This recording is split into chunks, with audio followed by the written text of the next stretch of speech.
Welcome back to Paul's Tech News, and happy birthday, America. It's the 4th of July here in the United States, which means quite a few of us are out getting moderately plastered while lighting off small explosive devices of questionable provenance and legality. All to celebrate freedom and the founding of our great nation, of course, while the rest of the world makes a stink face and says, actually, the United States has done some bad things sometimes too, you know. To which I say, how dare you? I will not sit here idly while you besmirch the honor of my great nation. No! I will have a beer, one brewed right here in the USA, and I will do the tech news. So good day to you, and to everyone else out there. One sec.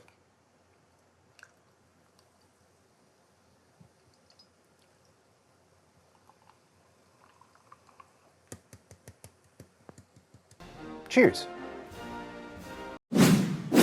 Excellent! Kioxia invented NAND flash memory almost 35 years ago and has been applying that experience ever since to develop SSDs for consumers, businesses, and data centers around the world. Kioxia's latest line of NVMe SSDs are ideal for a range of uses, whether you need high-speed storage for a laptop or high-performance gaming PC, or an enterprise or hyperscale data center. A range of sizes and capacities, including the almost impossibly small M.2 2230 BG4, means there's a good fit for everyone, and PCIe Gen 4 support available with the CM6 and CD6 lineup allows for maximum performance when paired with AMD EPYC or Intel Xeon server hardware. For more on Kioxia SSDs, click the sponsor link in the video description. I've placed my beer out of flailing range. We begin this week with a quick look at the GPU shortage situation, which continues despite some recent optimistic forebodings.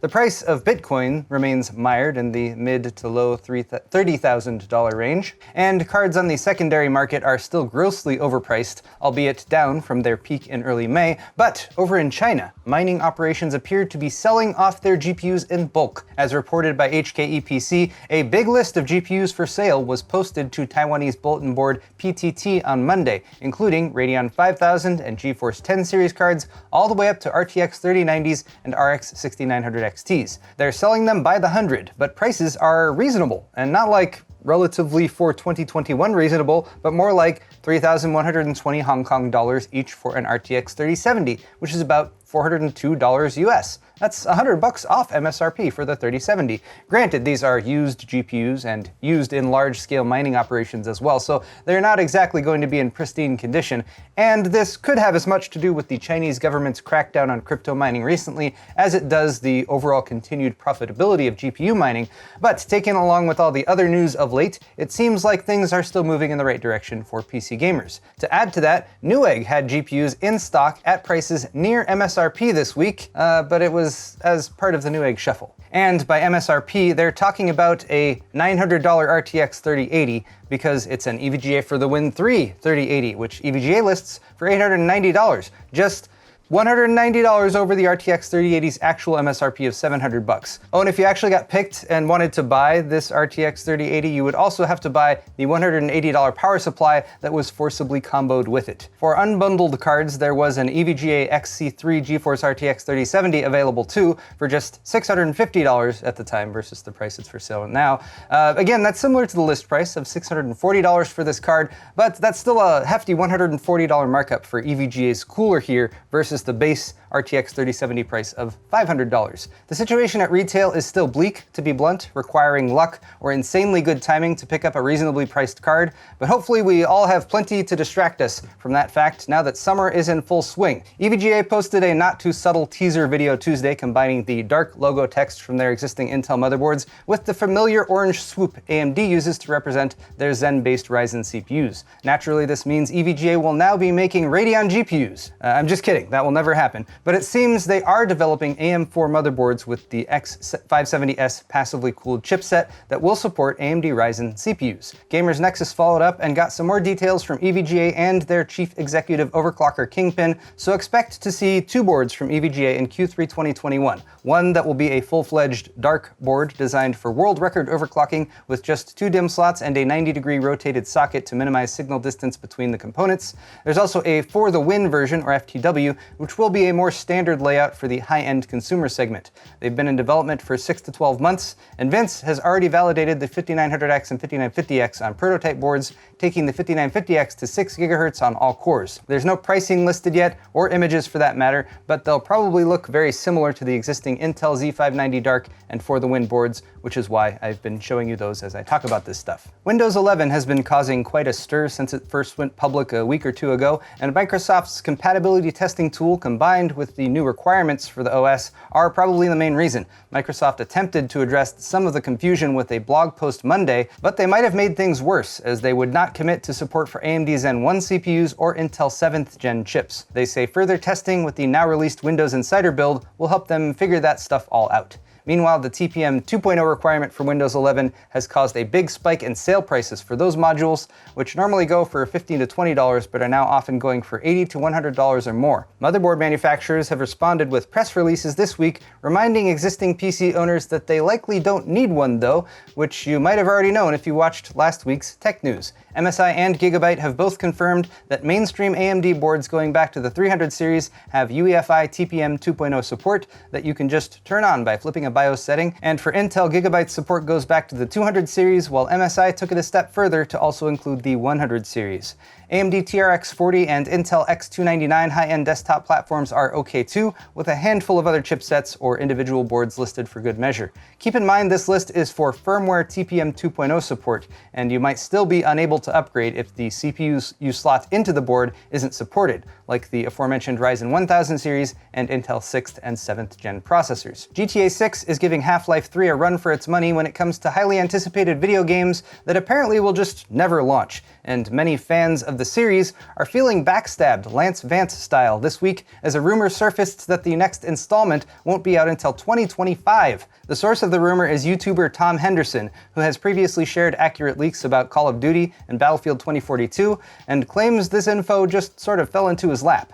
Game details, if true, include the locale, which will be modern-day Vice City, and the inclusion of a female protagonist among the playable characters. The map itself could also change on a regular basis with game updates in a similar fashion to Fortnite, and the modern-day time period allows for more flexibility with GTA Online integration. Joining races or events with a 1980s-era in-game cell phone would just be a little too clunky, I guess. The reason for the even longer wait than expected is partly money, of course, as Rockstar believes wider adoption of the PS5 and Xbox Series X and S consoles will help boost sales, and also GTA 5 Online is still quite the cash cow. But there's also a human reason. More time to develop the game means they won't have to push their developers as hard, hopefully alleviating some of the stress and strain that crunching to meet a deadline can bring. Damn it, as bad as I want to see GTA 6 soon, I've got to drink to that. Now, if that GTA 6 news has got you down, and you're also stuck with a mediocre video card because of the GPU shortage, here's some good follow-up news. Naruto UA on YouTube and Reddit has modded AMD's new FidelityFx Super Resolution Scaler into GTA 5, and for a fan-made mod, it actually works quite well. Naruto said it only took a few hours to get a basic prototype going and a couple more evenings for code polish and bug fixing, and the test video he published shows significant improvement in edge sharpness and detail with FSR on versus off. Hopefully this means quick and easy adoption of FSR in a wider range of titles for gamers trying to squeeze more life out of their aging GPUs. And now for tech briefs, because why waste time say lot word when few word do trick. Gigabyte's name is getting more and more outdated. Case in point, their new PCIe 4.0 SSD, which has 32 terabytes of storage in a PCIe riser card that hits 28 gigabytes per second reads and 26.6 gigabytes per second writes. With two cooling fans, the Aorus Eagle, and the ability to store 32,000 copies of the company that makes it, the real question is, how much will this thing cost? Probably a lot. A Witcher 3 mod called A Night to Remember has stirred up controversy this week since the modder used AI to generate dialogue for its storyline. AI trained on voice actor Doug Cockle's speech in order to create new voice lines for Geralt. Voice actors have called the tech soulless, and others have brought up contractual concerns and the potential for misuse, while others in the industry see it as an inevitable advancement that actors and studios will need to set new rules for. We prefer short answers for the Tech Briefs segment though, so probably a bit of both. TSMC is already lining up customers for their 3nm fabs, which are currently in development and expected to spin up in late 2022. Apple and Intel are first in line, which isn't surprising given their existing relationship. Apple will make SoCs for client devices like smartphones starting in late 2022, and Intel will make CPUs for PCs and servers starting in 2023 using TSMC's N3 node, which uses extreme ultraviolet lithography. That's not to be confused with Pantera's full music collection, the Extreme Ultraviolet Discography. If you run Windows and you have a printer, consider protecting yourself from the Windows Print Spooler zero-day vulnerability known as PrintNightmare. As reported Friday, this vulnerability is unpatched and actively being exploited and allows attackers to remotely execute code with system-level privileges, which is not good. While you wait for Microsoft to develop a patch, you can disable the Windows Print Spooler service, or at minimum disable inbound remote printing via group policies. PrintNightmare also kind of sounds like it could be a Pantera song, actually. But there you have it, guys, tech news for the week, and I hope if you're having a long weekend with a barbecue and celebrations and stuff that you're having a good time and staying safe. Maybe fire up some Pantera on the boombox. I recommend Fucking Hostile if you want to spice things up at a family get-together. Before you get to that, though, your feedback is always welcome, so please feel free to leave me a comment down below. While you're down there, all of the articles I talked about today are linked in the description if you're interested in further reading, and you can also click the like button if you enjoyed the video. Check my store at paulshardware.net for a selection of excellent merchandise options, like my Paul's Hardware glasses, like this one, and subscribe to my channel if you'd like to see more videos like this one in the future. Thanks, everyone, and we'll see you next time. Cheers.